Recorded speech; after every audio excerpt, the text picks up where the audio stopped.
Assalamualaikum warahmatullahi wabarakatuh. Alhamdulillah, pada pertemuan kali ini kita sudah sampai pada bab ketiga, yaitu menerangkan tentang pembahasan-pembahasan yang ada di usul fikih. Al-Faslu Tsalits, yaitu pasal yang ketiga, mabahisun fi usulil fikih, beberapa pembahasan di dalam usul fikih. Wa tata'allaqu bi usulil fikhi mabahithun, dan berkaitan dengan usul fikih beberapa pembahasan di bawah ini. Yang pertama, al-mabhasul awal fil amr, pembahasan yang pertama tentang amr, yaitu perintah. Apa yang disebut sebagai amr? Amr adalah menuntut pekerjaan, menuntut suatu hal dari kondisi atas, strata yang atas, pada strata atau kondisi di bawahnya. Maka di situ dalam kita dijelaskan al-amru thalabul fi'li minal a'la ilal adna. Sebuah perintah adalah tuntutan dari kondisi atau strata yang atas kepada strata atau kondisi yang berada di bawahnya. Misalnya seorang dosen memberikan perintah kepada mahasiswa, maka itu disebut sebagai amar. Atau orang tua menyuruh, menuntut sesuatu pada anaknya, itu juga disebut sebagai amar. Karena hubungan menuntut atau mengharapkan itu ada tiga. Ada yang dari atas ke bawah, itu disebut sebagai amr. Ada yang sederajat, yaitu disebut sebagai iltibas. Misalnya ada seorang teman meminta bantuan kepada teman yang lainnya, ini yang iltibas. Atau tetangga meminta bantuan kepada tetangganya, atau sesama mahasiswa meminta bantuan pada mahasiswa, itu juga iltibas. Nah, hubungan yang ketiga yaitu hubungan tuntutan atau permintaan dari bawah ke atas, itu disebut sebagai doa. Misalnya seorang anak menuntut atau meminta kepada orang tua, maka itu disebut sebagai doa, sebagai permintaan. Atau manusia kepada Allah, maka itu juga sebagai doa. Itu. Jadi sekali lagi, hubungan tuntutan atau permintaan itu ada tiga. Ada yang disebut sebagai amr, yaitu dari kondisi yang atas ke bawah. Iltibas itu dari strata yang sama, atau kalau yang dari bawah ke atas disebut sebagai doa. Kemudian di dalam kaidah ini ada beberapa pembahasan. Yang pertama adalah al-aslu fil amri lil wujub. Yang asal dari amr, dari sebuah perintah, itu menunjukkan makna wajib, kecuali ada hal-hal yang membatalkan kewajibannya. Nah, dari manakah kita memahami kalau amr itu bermakna wujub? Kita bisa memahami bahwa amr bermakna wujub itu dengan dua dalil. Dalil yang pertama adalah dalil secara akal. Yang kedua adalah dalil secara nakli. Adapun dalil yang pertama, yaitu dalil secara akal, itu adalah dapat kita runut daripada ahli sejarah yang mengatakan dulu sebelum datangnya Islam, orang-orang yang tidak menuruti budak, maksudnya budak yang tidak menuruti perintah daripada sayyidnya, itu disebut sebagai orang yang durhaka, atau disebut sebagai isyan, orang yang pendosa. Sedangkan orang-orang yang selalu menuruti pada perintah sayyidnya, maka dia tidak dikatakan sebagai pendosa atau isyan atau durhaka. Nah, dari sinilah, dari sisi bahasa inilah, maka perintah itu bermakna wajib, karena kalau perintah itu tidak dilakukan, maka dia akan dianggap sebagai orang yang durhaka. Maka di dalam kitab itu dijelaskan, wa ammal aqlu fa inna na'lam min ahli lughah qabla wurud syara'. Kita bisa mengetahui bahwasanya dalil bahwa amr menunjukkan wajib itu dari ahli bahasa sebelum datangnya Islam. Annahum atlaqu ala dhammi 'abdin yamtathil amra sayyidihi, yaitu para ahli bahasa dulu menamakan orang-orang yang tidak menuruti perintah daripada sayyidnya, maka itu disebut sebagai isyan, orang yang durhaka. Wala yadhum wa yusah bil isyan illa man kana tarikan liwajibin alaih. Dan seseorang atau budak tidak dikatakan sebagai budak yang durhaka kecuali jika ia kecuali jika ia tidak meninggalkan daripada perintah sayyidnya. Itu dalil yang pertama.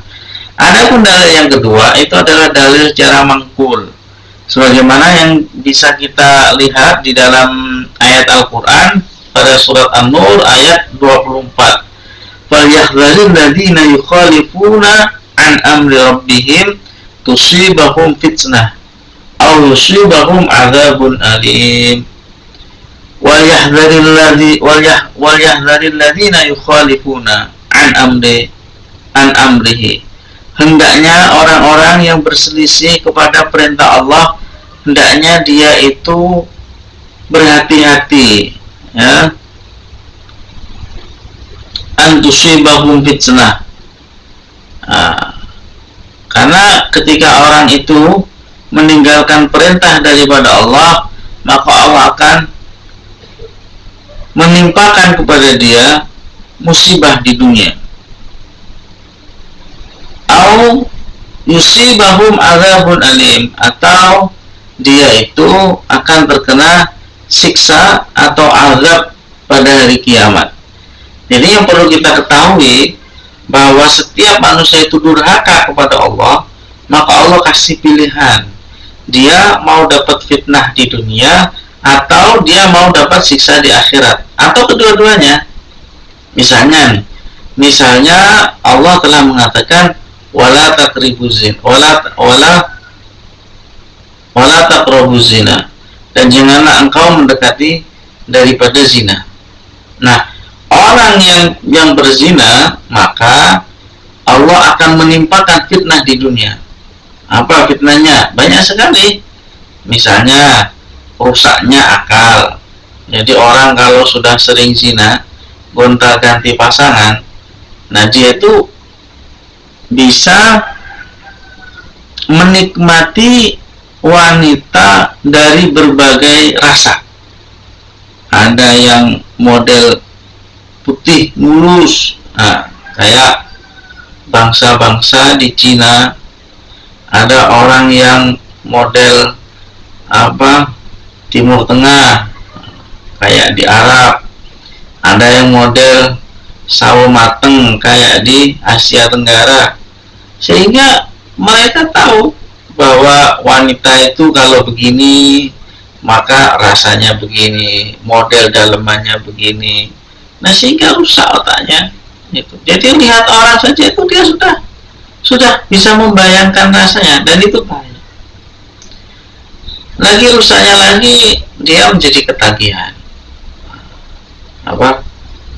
Seksualitasnya, libidonya itu akan menjadi ketagihan. Kemudian akan terjadi kerusakan pada nasab. Nah, orang kalau zina tentu nasabnya itu akan rusak. Bin siapa? Karena orang kalau zina itu binnya jatuh kepada ibunya, bukan pada bapaknya. Makanya kalau misalnya naudzubillah dari perzinaan kemudian lahir anak perempuan, maka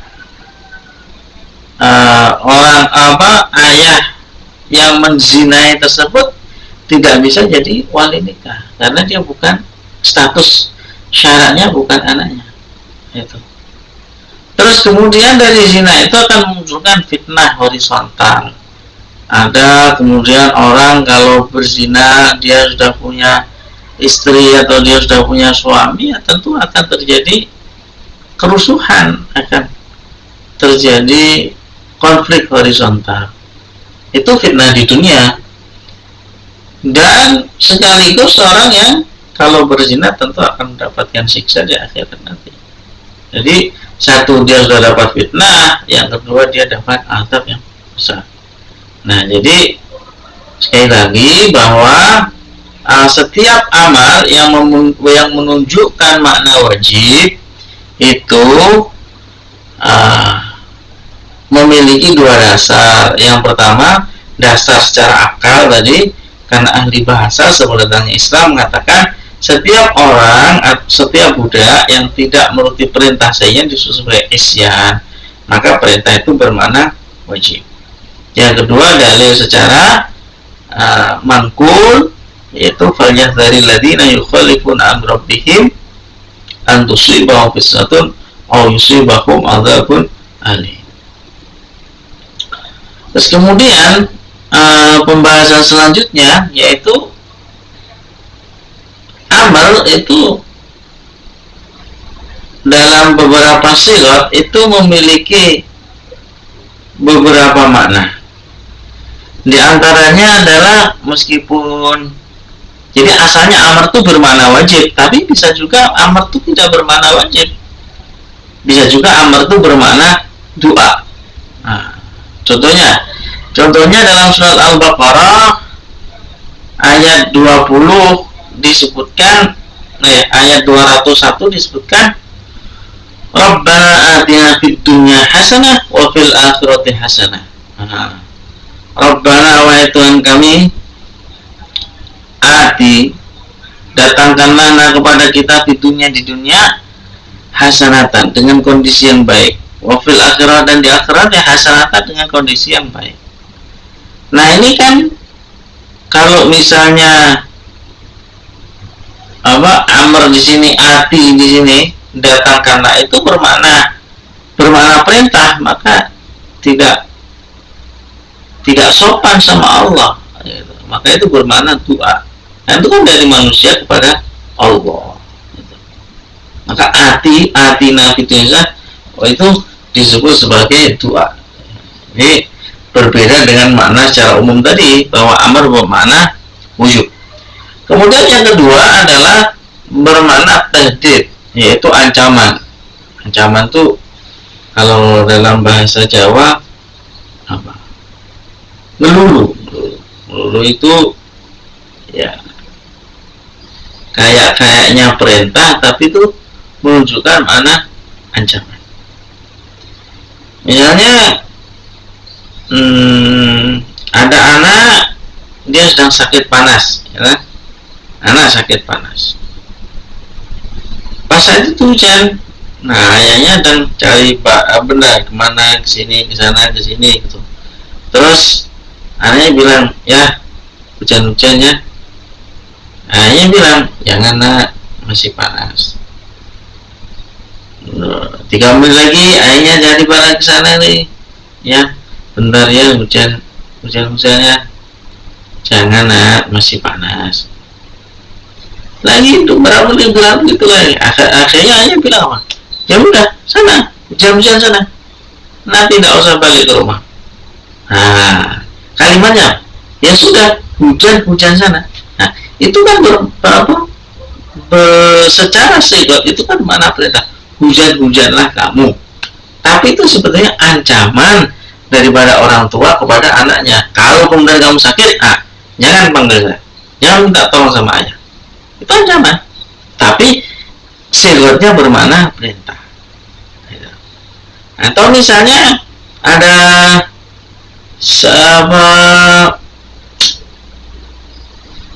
mahasiswa misalnya lagi ujian, Pak boleh ya lihat buku? Nggak boleh, ini ujian bukan musyawarah. Boleh Pak yang tanya enggak boleh, ini ujian. Boleh terus gitu, boleh Pak ya. Akhirnya ya udah, terserah kamu aja. Nah itu. Tapi di dalam hatinya dosen apa? Ya udah terserah kamu aja. Ini sudah saya blacklist. Nah gitu. Nah ini sebagaimana dawuh atau firman dari Allah Subhanahu wa taala, "Ya'malu ma syi'tum." Nah, dalam surah Al-Fussilat, ayat 40. "I'malu ma syi'tum." Sudah kamu lakukan apa saja, terserah kamu. Nah, karena Allah sudah kasih garis-garis, tapi ternyata dilanggar terus sama manusia. Misalnya nih, Allah mengatakan aqimus shalah, salatlah kamu, dirikanlah salat, tapi banyak orang nggak salat. Wa atuz zakat, datangkanlah zakat, banyak orang yang tidak zakat. Maka Allah mengatakan i'malu ma syi'tum, wis karepmu wis. Nah, terserah. Tapi Allah dalam bahasa tidak dikatakan awas, hati-hati kamu, nanti kalau sudah mati, nanti kalau udah hari pembalasan tak balas kamu. Nah, itu namanya apa? Menunjukkan mana ditahdid. Kemudian makna selanjutnya daripada amal itu menunjukkan makna ikram, memuliakan. Sebagaimana firman Allah di dalam surat Al-Hijr ayat 46, udkhuluha bisalamin aminin. Udkhuluha, Bapak memuliakan. Jadi misalnya begini, kalau ada orang datang ke rumah antum semua, mesti itu kan perlakuannya beda-beda. Kalau teman, ayo sini, ayo masuk, ayo. Kalau kemudian dia tuh ada pengemis itu tentu mau masuk, ya Pak, ini Pak, hanya dia melarang, ya Pak. Tapi kalau yang datang itu kiai, masya Allah, santri kedatangan kiai, saya sudah di bel. Nah, di mana kamu? Di rumah kiai. Saya mau datang ke rumah kamu besok. Wah, udah bingung semua. Akhirnya apa? Wah, ini muter, dia punya uang berapa, terus kemudian dibelikan barang apa, buah, dibelikan jajan, minuman yang banyak. Begitu kiai datang, monggo kiai, sambil nunduk. Nah itu, monggo masuk. Itu sebetulnya mana perintah, masuk. Tapi masuknya dengan ikram, monggo, mari. Masuk kiai, masuk. Sambil nunduk. Nah, begitu pula dalam ayat udkhuluha bisalam, itu maksudnya Allah kira-kira kalau ada orang mukmin dia ke surga, udkhuluha bisalam. Masuk. Ini ganti kamu yang sudah di dunia itu puasa karena saya, yang di dunia itu beramal karena saya, yang di dunia itu sudah meninggalkan hal-hal yang enak. Nah, sekarang dunia tidak enakan semua tuh. Nah, itu. Yang kamu di dunia nggak bisa minum arak tuh, ada arak tuh minum, gitu. Yang kamu di dunia mau ngelirik perempuan aja sudah bingung karena takut haram, itu ada bidadari banyak tuh, masuk banyak. Nah, gitu. Tapi dengan kondisi apa? Ikram, Allah memuliakan kepada orang-orang yang beramal soleh tersebut. Mana yang keempat bermakna adalah at-ta'jiz, yaitu untuk melemahkan. Nah, misalnya di dalam surat Al-Baqarah ayat 23 Allah mengatakan fa'tu bi suratin min mithlihi, maka datangkanlah satu surat daripada yang sama seperti Al-Qur'an. Jadi dulu ketika Nabi Muhammad SAW mendapatkan wahyu, itu kan orang-orang itu kan sama iri. Nah, akhirnya mereka mengatakan bahwa Al-Qur'an itu adalah qaulu Muhammadin. Dan ini dipakai sampai sekarang oleh orang-orang orientalis, mengatakan bahwa Al-Quran itu Muhammad Said. Nah, Muhammad telah berkata. Padahal Al-Quran itu adalah firman Allah, bukan Muhammad. Nah, gitu. Jadi itu masih dipakai sampai sekarang. Makanya ada ilmuwan yang luar biasa itu, Said Naqib Al-Atas. Dia selalu mengkritik orang-orang orientalis yang mengatakan bahwa kalau mengatakan Al-Quran disebut Muhammad berkata, tidak boleh. Kalau hadis boleh, Muhammad Said.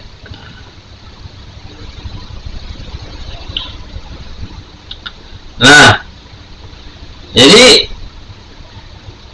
ketika orang-orang kafir jahiliyah dia mengatakan bahwa Al-Quran itu adalah ucapan daripada Muhammad, maka Allah telah menolak sebuah paradigma, sebuah wacana, pandangan tersebut, ya, sehingga sampai Allah menantang. Kalau memang